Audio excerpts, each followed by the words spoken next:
Hello everyone, my name is Guilherme Pantoja, and on today's episode we're going to talk about AI summaries. Can they save the internet?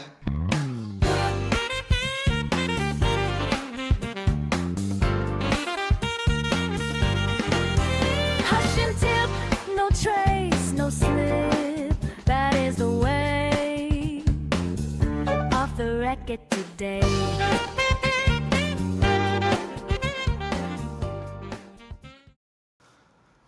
So just this week I was talking with a friend of mine and he was mentioning that he wanted to make a flan. So he was searching for flan recipes online and he was just complaining about the inefficiency of these websites. They were filled with advertisements, he had to scroll through 2,000 words of the history of flan and traditional methods of how to make flan before he could actually reach the list of ingredients and the step-by-step on how to make a flan. I thought it was hilarious and how upset he was getting about this, and I didn't really understand why he was getting so mad about it. Because for the most part, I just scroll straight down, I find ingredients, I either ask an AI to summarize it or give me the full recipe, and I can also convert it to metrics. So I didn't really understand why I was getting so upset about it. But the more I gave thought into it, I understood I was actually right. These websites are very inefficient. They, as a user, don't make me want to come back or have preference of these website of recipes versus any other. So why is this? Did this come to be? And then I went to search what were the 5 most visited websites a day. And the first one, of course, is Google with 112 billion visits a day, followed by YouTube with 60, then Facebook 11, and then I believe it's followed by Wikipedia and Instagram, which makes sense considering that most web traffic comes from smartphones. I believe it's 63 or 64%. So these options and the fact that we're now using more phones might have created the fact that traditional web searching and website hunting has fallen out of fashion. It seems that it's more comfortable for us to just stay in a circular motion of visiting different socials versus actually going on a web to explore and having lists of websites or sharing websites that we found that are cool and new with our friends. But why was this? And then I realized it was mostly through SEO optimization. As for the most part, they are prioritizing chum boxes, they are prioritizing keyword-filled intros and affiliated links rather than actual user experience or user flow. So it seems that nowadays, AI summaries from Google constitute 30% of their searches. Not only that, but traffic outlets have reported drops of up to 89%. So it does seem that users are now seeing that this is not as good, like they are now opting out of this known model that they were using before, which made me ask, made me wonder, is this actually better for privacy using an AI agent versus actually visiting the real websites or the publishers' websites? And for the most part, it's not. The publishers, for the most part, are relying on having trackers, cookies, fingerprinting, pixels, and so forth as a way to monetize. While if you're running your own AI local agent offline or just locally, you can bypass this. There's no cookies, there's no behavioral tracking, there's no third-party tracking. It's much more privacy preserving and more efficient than it is actually going for the publishers. And then it made me think, oh, what about the publishers? And yes, there are some publishers who are being affected by this. There are the cool websites that I was mentioning priorly that will not get as much visibility as they were getting before. There's stuff like Sardine Reviews, which no longer exists. That was a really cool website of just someone who was reviewing sardines, and I thought that was really cool. But it no longer exists, and it was not killed by AI agents. It was killed by this poor SEO optimization. So I want to show you this, which is a tweet by Luke Mulks, which is a friend and colleague, and I've seen this, and this is actually what inspired this episode. And I want to give you a citation, a quote from this post here. And it says, publishers made their decision. Bots existed then, bots are not new.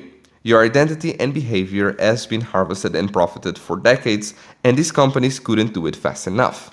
And this is what actually killed the small websites. It actually what killed the cool websites. Not the new AI agents, not the bots, not all of the jazz that we usually see used as an argument towards the white knight publishers, but rather the poor SEO optimization where they're selling your data, they're selling your behavioral systems as a way to monetize.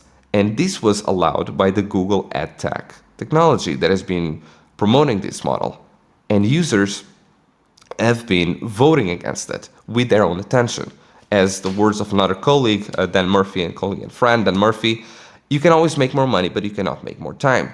So users have been devoting their attention for more efficiency, for results that are more curated to them and more concise. And they're opting out of the surveillance economy.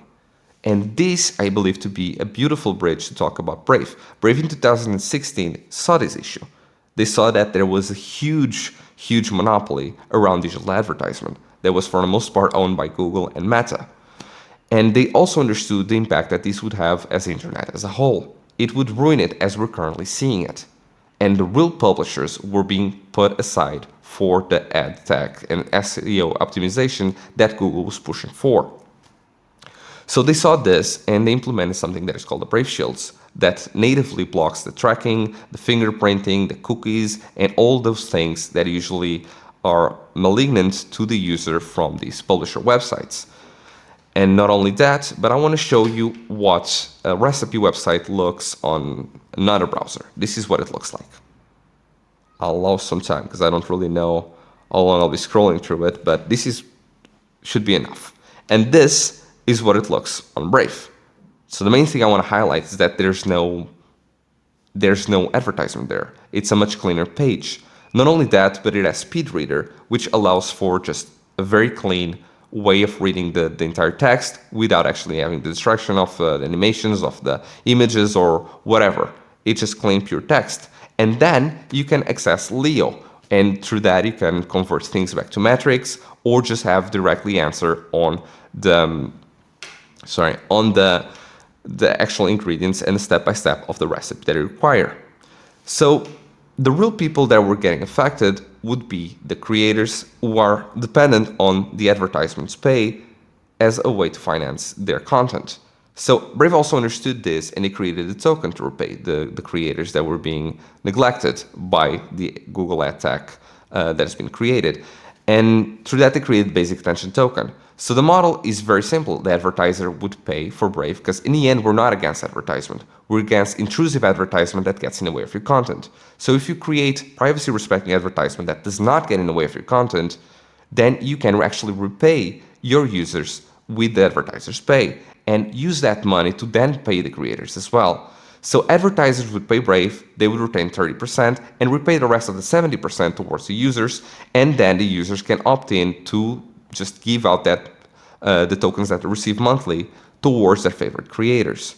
And this, to me, was such a beautiful project and a way of actually solving an issue that I had complaints for a really long time. So in 2019, I became a full user of Brave. And this is still the model that I'm still very, very bullish about. Because if you're going to see how much a creator gets paid on the advertisers, it's pennies on a cent. It's very, very, very few. So with something like that, if the users are all giving and contributing towards them, it would actually be massive and it would actually make an impact. So the offset would actually be there. You are not seeing the ads, which then are getting a little pennies from the creator, but at the same time they can get paid from the basic attention token. This is to me still the best model that we have. So to answer the question, can AI summaries actually fix the web? I personally don't know, but I know that Brave is working very hard towards it. It's been working hard since 2016, and now with the integration of AI, we can see very, very cool things. We can see an AI browser, an AI agent browser directly fixing these issues that we've been facing on the internet.